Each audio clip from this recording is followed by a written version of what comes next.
when they're afraid to even say a lie is a lie. Yeah, I guess I really do praise the Lord that I was never deceived on it, because my faith has always been rock solid.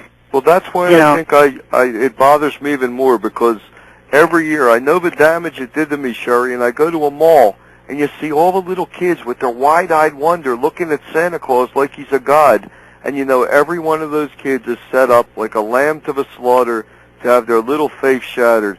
If anybody out there is listening tonight, if you're a pastor of a church, stop the lie tonight.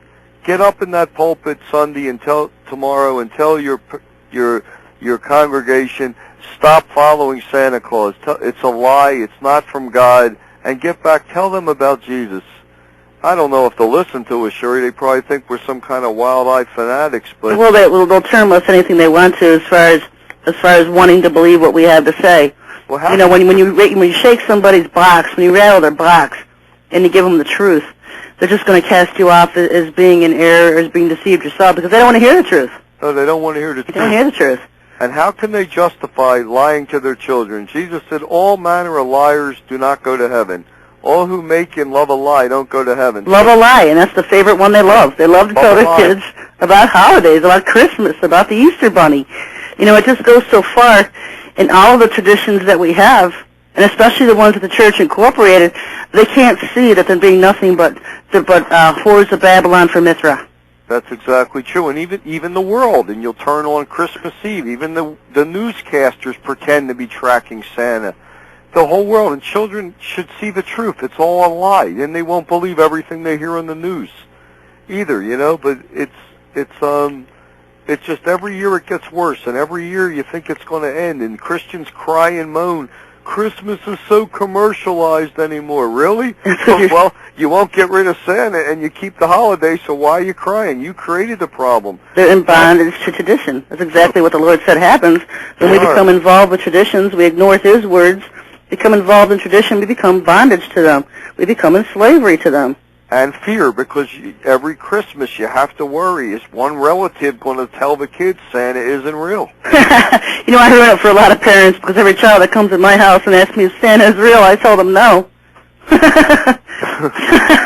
Well, how can you look in their little faces and lie to them? I won't lie to my own. I'm not going to lie to somebody else's child. Right. Santa's a lie, but you got to believe Jesus. Why? You can't do that to kids, and I think this shows us how smart Satan really is.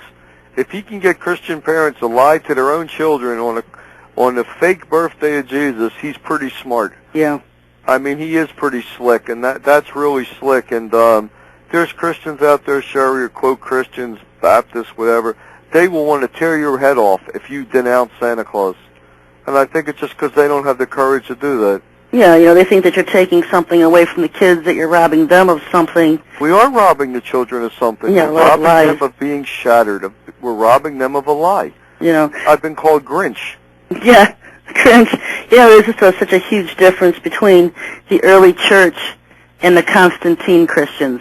You have the early church Christians, and then you have the Constantine Christians, because from Constantine on is when all these deceptions and paganisms entered into the church. And in order to do that, they probably would have done it earlier, but the early church wouldn't stand for it. The early church died for it because they wouldn't bend to the paganisms that we so openly embrace today. That's very true, Sherry. What was that again? We have the first century Christians and the Constantine Christians. Yes, and there's just two different eras of Christians, because there's nothing in today's churches that resemble the early church that Peter started, that Peter built, that was based on the early apostles. Well, that they taught. There's nothing in today's churches that resembles what they taught. No, it resembles some of the twisted words of Paul with the traditions of Constantine. That's what people are worshiping today. Yep. Protestant, it's all the same thing. It's just you're locked in a pagan world. And this very well could be, the last Christmas we do have. So many things are happening, and next week we're going to have a guest on the show, Ted Gunderson, who's a retired FBI agent who had worked with the McMartin preschool case in California, where all those Satan freaks who were harming children basically walked away free from it. And we're going to talk about, the Patriot Act 2 passing recently, just happened this month, the national ID card that's coming. And so next week, folks, You're going to want to tune in because America is dead, our Constitution is dead, our Bill of Rights is dead. So is there any other time more dramatic than right now to decide that with the last few months you may have on this earth, maybe last year or two, that you're going to give up the world and submit your life 100% to the Lord from now on? And that includes Santa Claus, right? Yeah. Yeah, well, bury Santa, bury Christmas, get into the Lord because we just don't have too much time left. That's very true, and this may be the Murray Last Christmas. We put on you put on your site on the radio show that this is Christmas unlike you'll hear it before, ever heard it before. And this is because you'll probably never hear the truth about Christmas again on the radio. Yeah, so many people just don't even know how far deceived they've been. They think revealing the deceptions about Christmas is revealing that Santa Claus is fake. They don't realize it goes much further than that the Lord considers the whole thing, celebrating His birthday on December 25th, as an abomination. Right. How would you like your birthday celebrated on a pagan holiday? And even then, the early church, to them, celebrating birthdays was a pagan practice, was a heathen practice.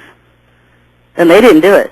Well, because from that, I guess, comes astrology, and then they start doing your charts and planning your whole life by a constellation. Yeah, and you know what? They did so much damage by doing that because, when you grow up in strict religions, the one thing you do learn to hate is astrology.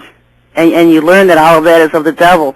And so it's very hard to read prophets like the Book of Enoch when he goes into talking about the zodiac and the constellations, because all of a sudden you've got this huge wall around you that you won't listen, you can't hear that.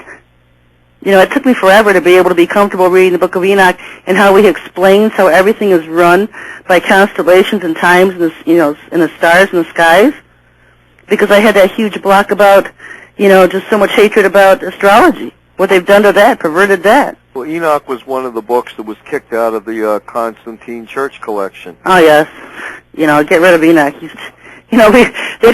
They couldn't afford to have his truth when their lies were going to play such a dominant role in the last days. The whole lies about who the aliens are and the difference between aliens and demons. The church didn't want people to know about that because it was going to come into play in the last days, and it's what they were banking on to deceive them with.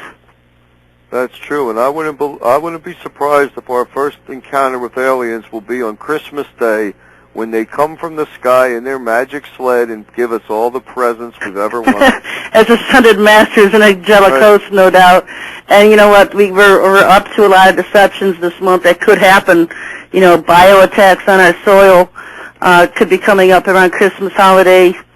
And, UFO invasions, Christian persecutions are going to be starting. People stay up on my blogger. And, especially catch next week's show because we're going to have so much information coming out next week that, it's going to make people realize how late in the end times we are. And so don't go out, with the bangs of being, demonized yourself and celebrating all these paganisms in the churches today and the holidays. That's right, Sherry. This may be the Murray Last Christmas. Yep, One will be soon, How much more can God endure this? Such evil in this world, and then his own birthday is turned into the greatest lie of all. Yep. And you know what? That's why it's called the Whores of Babylon. The Whore of Babylon causes people to come out of her. And people say, oh, that's the Catholic Church. Well, I beg to differ. That's American churches today all over the world. That's all churches. Yep. Churches all over the world. Anyway, folks, we're glad you tuned in with us tonight, and we look forward for you to be with us next week as we cover more issues.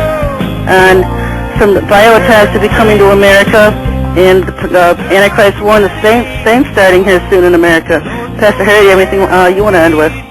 I just want to end with pray about what we said tonight and really think about it, because you are the light to your family, and what you teach your children is what they're going to grow up believing or not believing, and that's just the way it is. That's all I really have to say about that. All right. Good night, folks. God bless. Agape love to everybody.